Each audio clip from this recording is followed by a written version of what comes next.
Hello girls and boys, how lovely to be together again. I hope you've had a lovely day.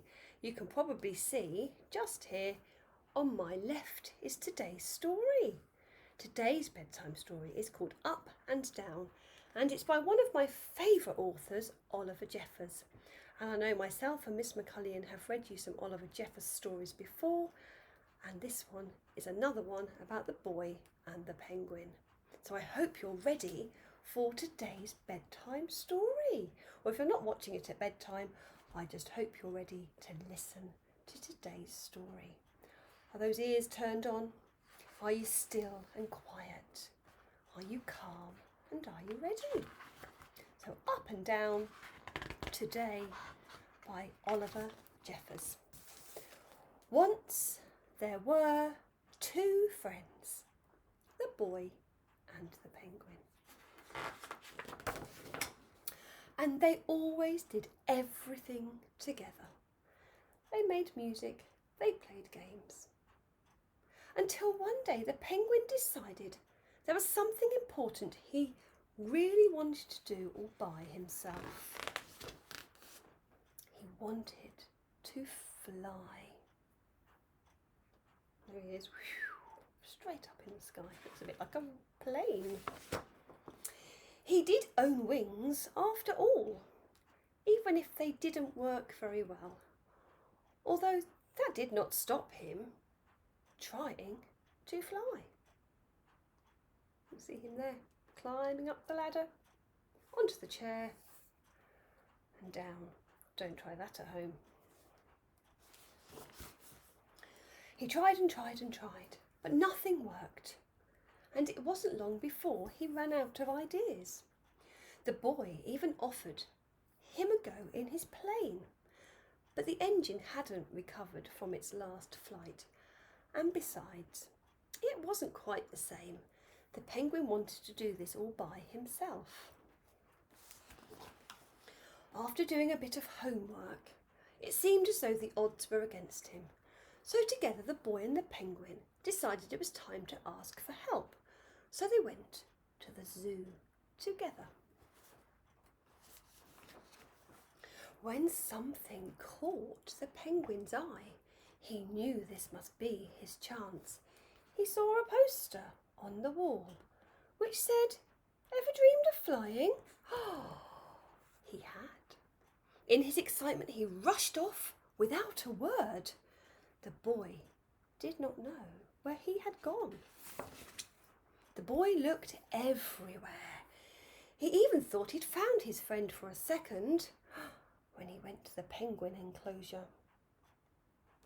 Although none of these penguins knew how to play his favourite games.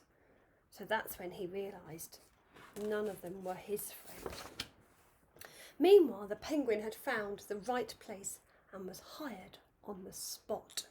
Soon he'd get to fly.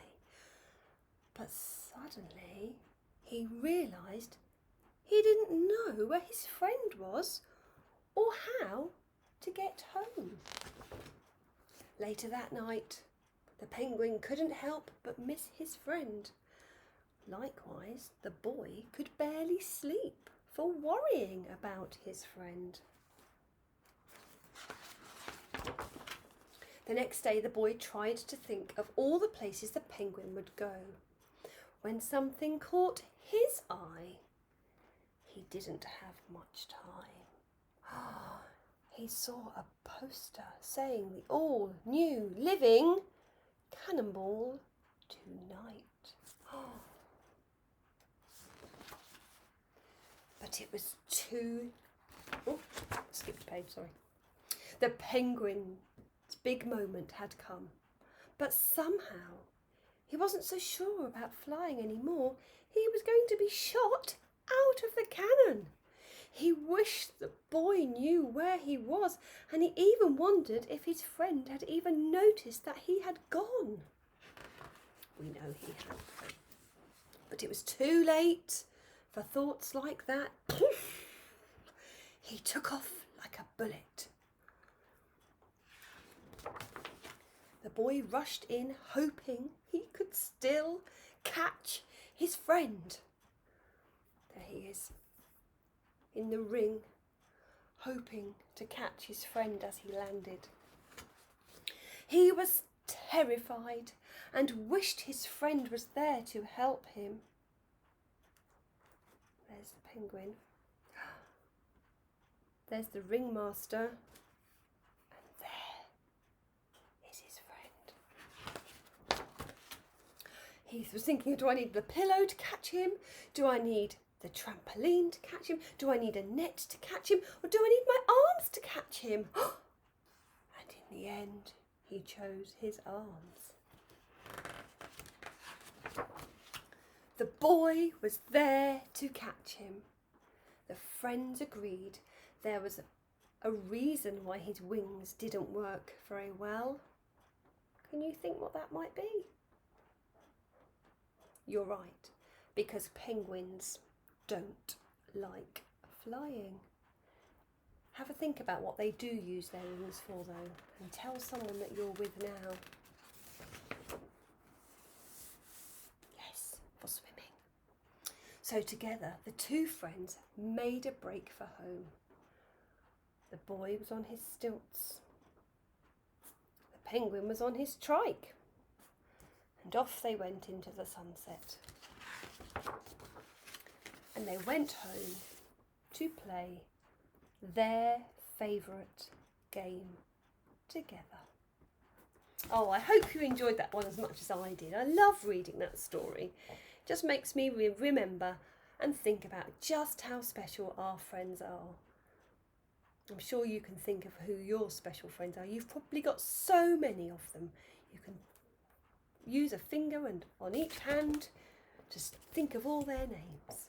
So, my lovely girls and boys, I hope you're ready now for bed and you're ready to sleep all night long. But before you do, have you cleaned your teeth? Have you been to the toilet? Have you got your pyjamas or got yourself ready in whatever you wear to sleep at night time?